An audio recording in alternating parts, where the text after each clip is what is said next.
En esta presentación vamos a repasar glándula mamaria.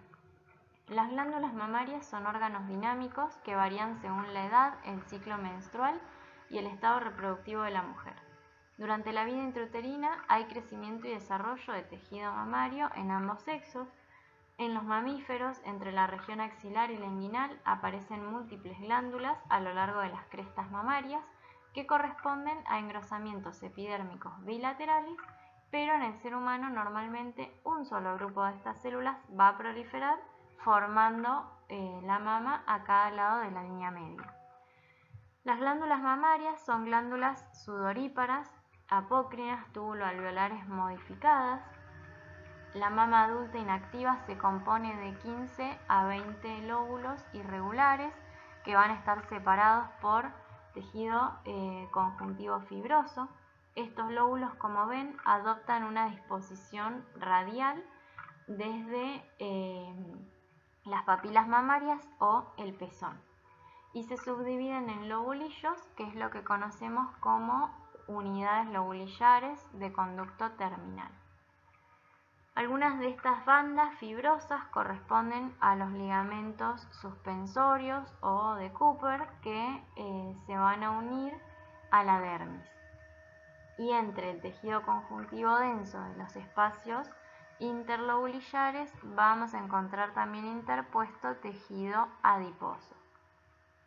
Cada glándula va a terminar en un conducto galactóforo que desemboca en el pezón a través de un orificio estrecho.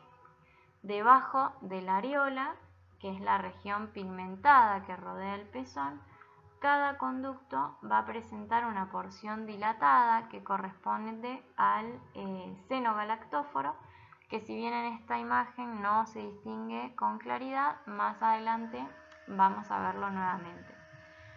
Cerca de sus orificios, los conductos galactóforos están revestidos por un epitelio estratificado plano cornificado y en cuanto al revestimiento epitelial del conducto, tiene una transición gradual de estratificado plano a dos capas de células cúbicas a la altura de los senos galactóforos y finalmente a una sola capa de células cilíndricas o cúbicas en el resto del sistema de conductos.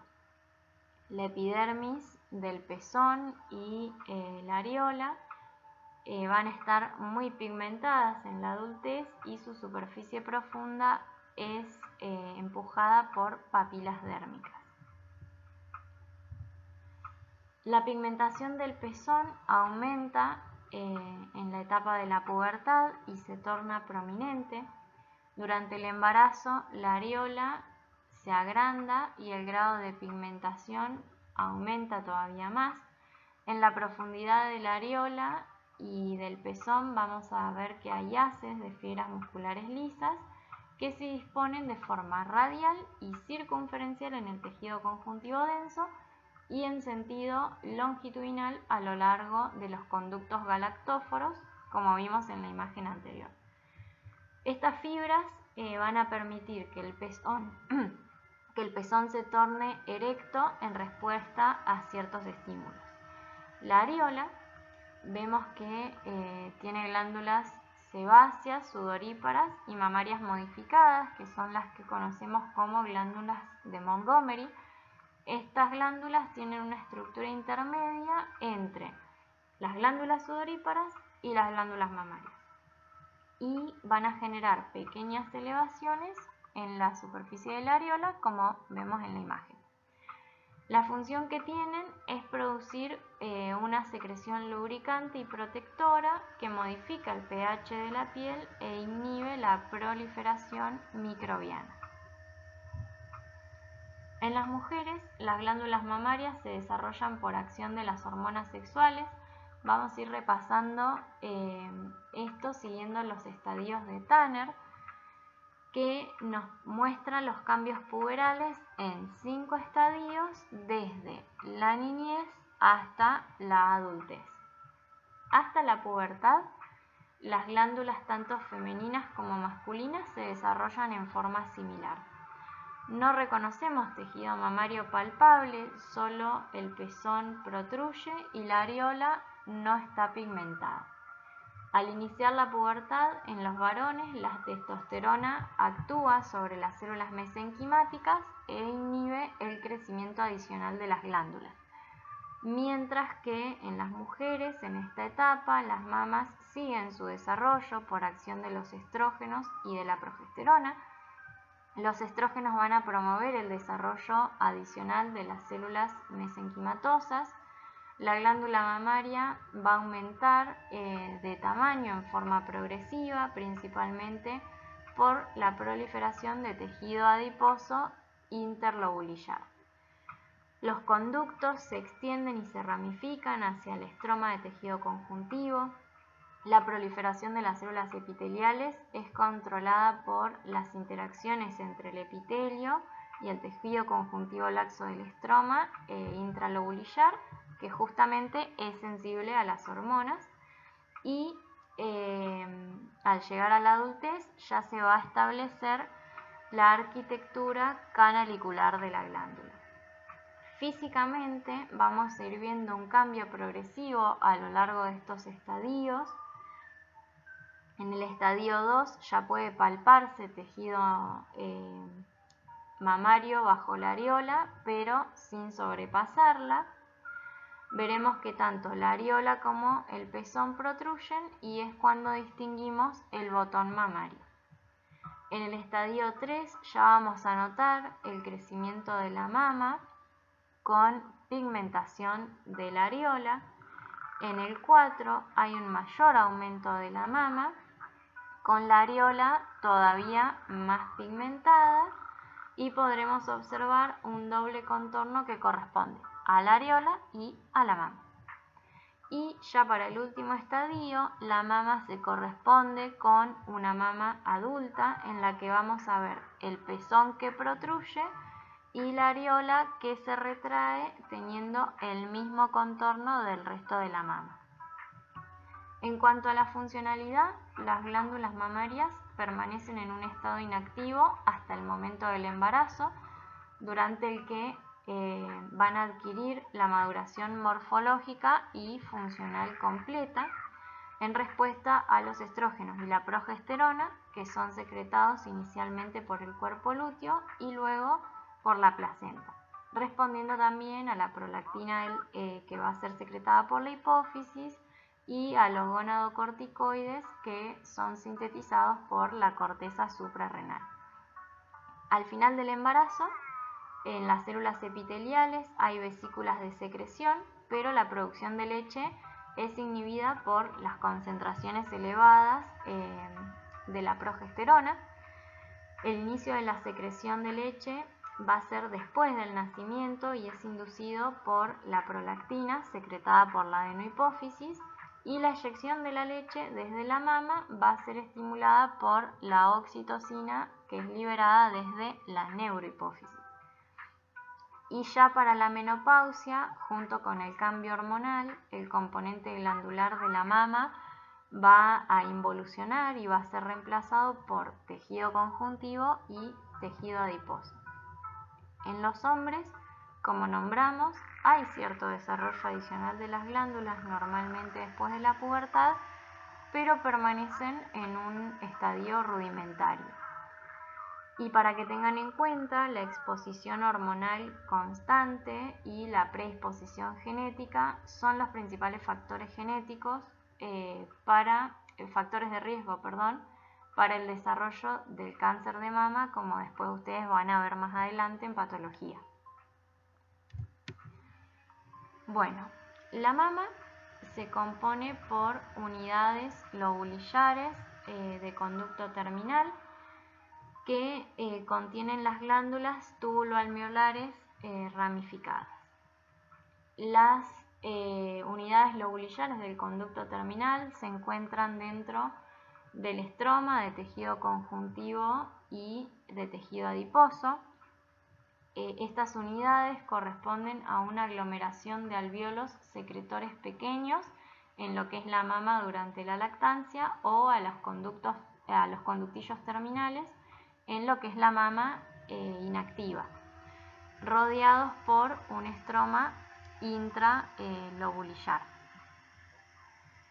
Las ramificaciones sucesivas de los conductos galactóforos conducen a la unidad lobulillar de conducto terminal, y cada una de estas unidades corresponde a una aglomeración similar en racimo de alvéolos pequeños que forman un lobulillo que va a consistir en los conductillos terminales, que se encuentran en la glándula inactiva, y que durante el embarazo y después del parto el epitelio de estos conductillos terminales va a estar compuesto por células secretoras y se va a diferenciar en los alvéolos secretores que producen la leche.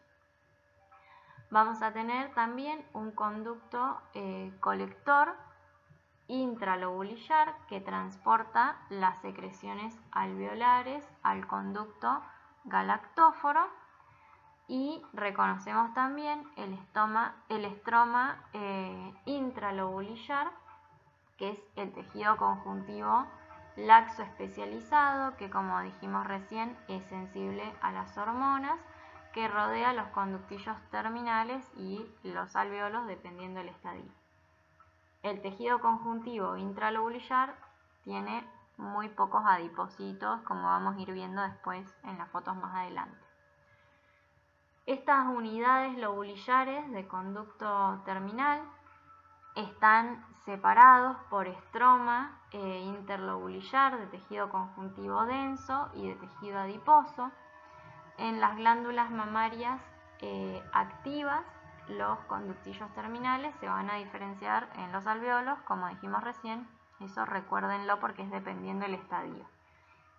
Y en esta imagen reconocemos las unidades lobulillares de conducto terminal en una glándula mamaria inactiva, y vamos a identificar también adipocitos dispuestos entre el estroma.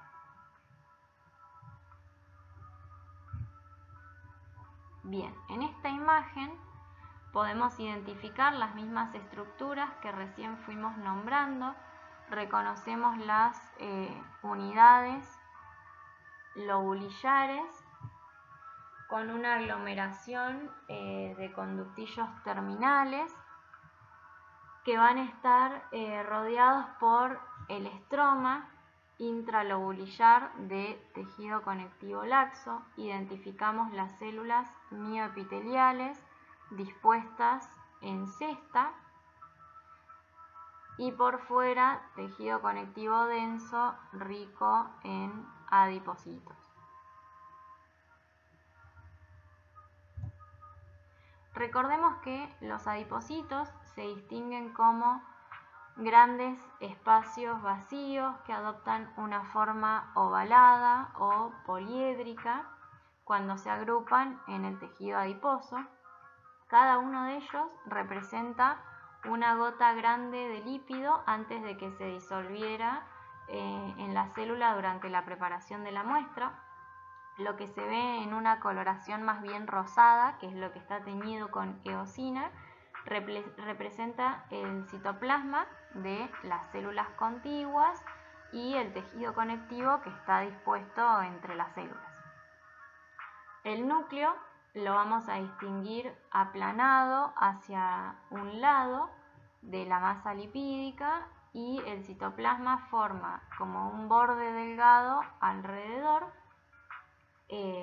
de ambas células, o sea, el citoplasma de ambas células de adipocitos. El tejido adiposo tiene una irrigación abundante a través de vasos sanguíneos, y a los capilares los podríamos encontrar en los ángulos de esta malla donde convergen adipocitos contiguos, pero bueno, justo en esta foto no identificamos ninguno. En esta imagen observamos una glándula mamaria inactiva. Fíjense que hay varios lobulillos inmersos en el tejido conjuntivo denso de la mama. El componente epitelial corresponde a un sistema de conductos ramificados que forman un lobulillo. Podemos reconocer además los adipocitos.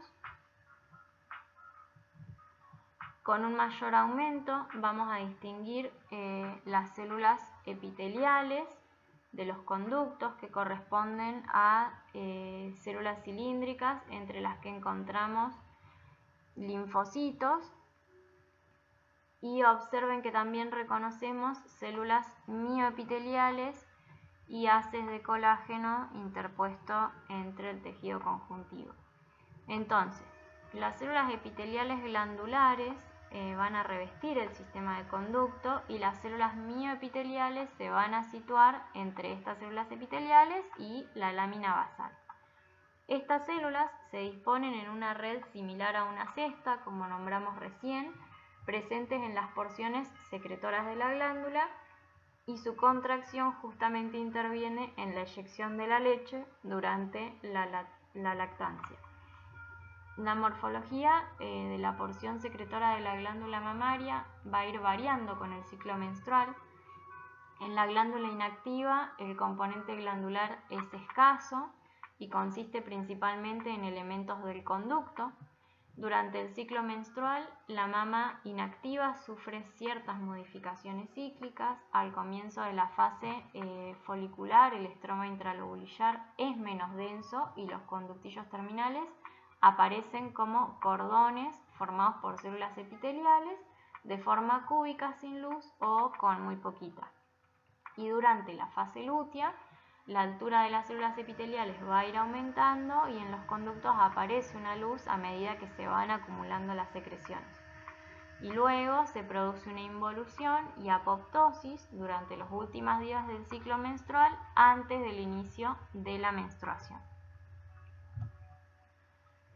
En esta imagen, con un menor aumento, identificamos los lobulillos interpuestos en el tejido conectivo. Cada uno va a estar compuesto por conductillos terminales rodeados por tejido conectivo laxo dentro de todo este estroma de tejido denso. Y en el tejido conectivo podemos reconocer también tejido adiposo, como ya fuimos nombrando. El parénquima de la glándula mamaria en reposo se forma por la ramificación de los conductos galactóforos que conducen a la unidad lobulillar del conducto terminal. Cada una de estas unidades corresponde a una agrupación de conductillos terminales ramificados que conforman un lobulillo, y cada lobulillo tiene un conducto colector intralobulillar. Fíjense que lo tenemos señalado, que va a transportar las secreciones hacia el conducto interlobulillar, que sería este de acá. Las estructuras de la unidad lobulillar del conducto terminal están rodeadas por un estroma intralobulillar de tejido conectivo laxo, que es sensible a las hormonas, como ya comentamos, y si bien el aumento no nos permite identificarlo con claridad, el epitelio del conductillo terminal en la glándula mamaria en reposo es de tipo simple cúbico, y en la base del epitelio hay células mioepiteliales, como ya fuimos comentando en las imágenes anteriores, y los tabiques interlobulillares van a estar formados por tejido conjuntivo denso no modelado con adipocitos interpuestos. Bueno, acá tenemos otro aumento más para identificar las mismas estructuras. Reconocemos unidades lobulillares inmersas en tejido conectivo, en el que también se interponen adipocitos formando tejido adiposo.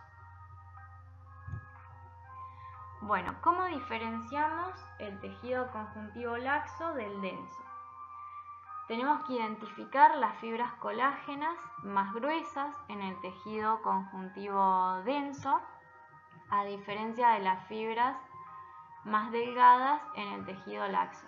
Además, el tejido laxo tiene muchas más células, entre las que vamos a encontrar linfocitos, y también vamos a ver interpuestos plasmocitos. Recuerden que ambos tipos celulares se identifican como células más bien redondeadas, pero los plasmocitos son un poquito más grandes y muestran mayor cantidad de citoplasma. Los núcleos alargados pertenecen a los fibroblastos. En cambio, en el tejido conectivo denso, la celularidad es menor y característicamente es más rico en adipocitos, que serían estas células que vemos señaladas en esta zona.